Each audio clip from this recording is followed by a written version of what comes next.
The verse of the day is John 2:24-25, and it says, "But Jesus didn't trust them because he knew all about people. No one needed to tell him about human nature, for he knew what was in each person's heart." I think when it comes to building your relationship with God, most often you hear the topics of trust God. We need to learn how to trust God more, put our faith in him, which yes, that's a daily thing we have to learn. But it also goes both ways. This is a relationship, right?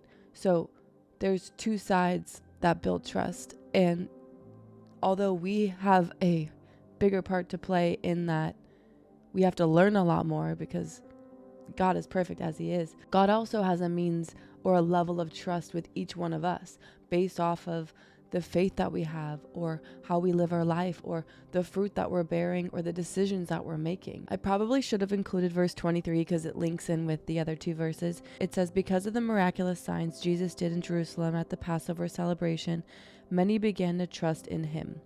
But Jesus didn't trust them." So many began to trust in him, but Jesus didn't trust them. And why didn't he trust them? It says, because he knew all about people. No one needed to tell him about human nature, for he knew what was in each person's heart. So that immediately communicates to me that as we're growing in trust with him, he's growing in trust with us. The more we grow in relationship with him, we learn more about him, right? We're learning how to be more obedient. How we live our everyday life is showing God how trustworthy we are with the call and the things he puts on our life. Because when it comes to the call and the purpose on all of our lives, there's levels to it. He gives us what we're ready for, which is why being present in each day is so important, because it prepares you for tomorrow. It prepares you for purpose long term. So when we're distracted and we're busy and we're in the past and in the future and we're not focusing on one day at a time, God says, don't worry about tomorrow. You have enough worries for today. Focusing on one day at a time is what's going to prepare you for where you're headed. And the more God sees that you're prepared, the more he can trust you with the purposes, with more responsibility, with more information, with more wisdom. We talked about how too much information isn't wisdom sometimes. The more we're growing and showing God that we're being obedient and following his lead, the more he can trust us to handle the more. Something that sticks out to me is people started to believe because of the miraculous signs. But Jesus didn't trust them because he knew all about people. So that tells me that just because you start to trust in God because of a miracle or something that's happening, that doesn't mean your heart has been proven. Because we've talked a lot about how there's a difference between believing and accepting. So there's an order of, okay, wow, I believe in God. Now it's, what do you do with that belief? What do you do with that instant revelation or understanding of, whoa, God might be real? It's then taking that and growing in it, putting it into practice. Taking the belief and putting it into action looks like growing in relationship, looks like prioritizing relationships, spending time with him, reading his word, getting to know who he is. Because the more you get to know who he is, the more you get familiar with his voice. And the more you're familiar with his voice, the more you know how to follow his lead.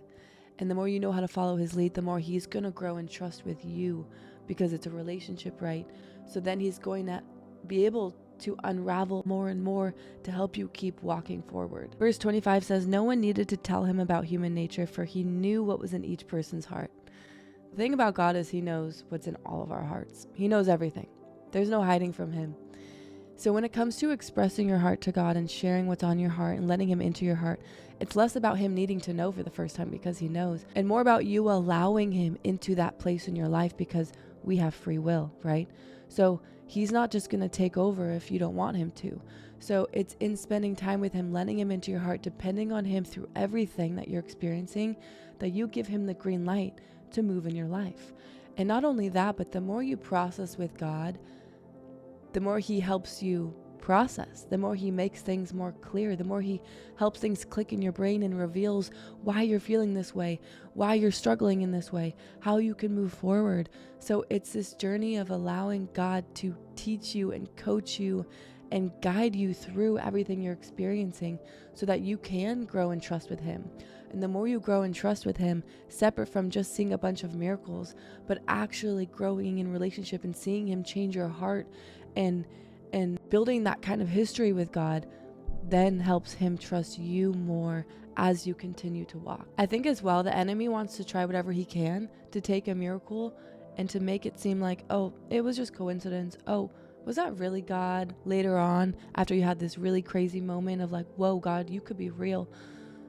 This is why we have to protect what we're experiencing and what we're seeing through relationship with God, because the enemy is still going to try to whisper lies. The enemy every day is going to try to detour you, especially if you're on the brink of understanding who God is and choosing to prioritize him and spend time with him. He's going to try to get you to question who God is. So by being consistent and showing up every day, it helps protect your mind the more you surround it with truth, because the devil's going to try to get you to doubt.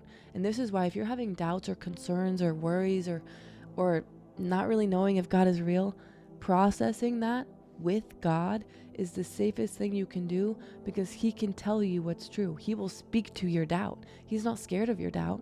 He wants you to bring it to him so that he can tell you what's true, rather than us letting our own understanding communicate to us, which most often deceives us and gets us to go in a different direction and not prioritize him. So then the trust we had based off of a miracle starts to dwindle. And this is why God knows human hearts can't be trusted unless you're really chasing him and growing with him and learning how to be obedient. And you can't really learn how to be obedient if you're not growing in relationship, because it won't make sense to you. So many things didn't make sense to me when I wasn't in relationship, but I believed. So I wasn't obedient. I did my own thing. But the more you walk with God, as we've talked about, the Holy Spirit opens your eyes and ears to understand the more of God, which makes you want to be more obedient.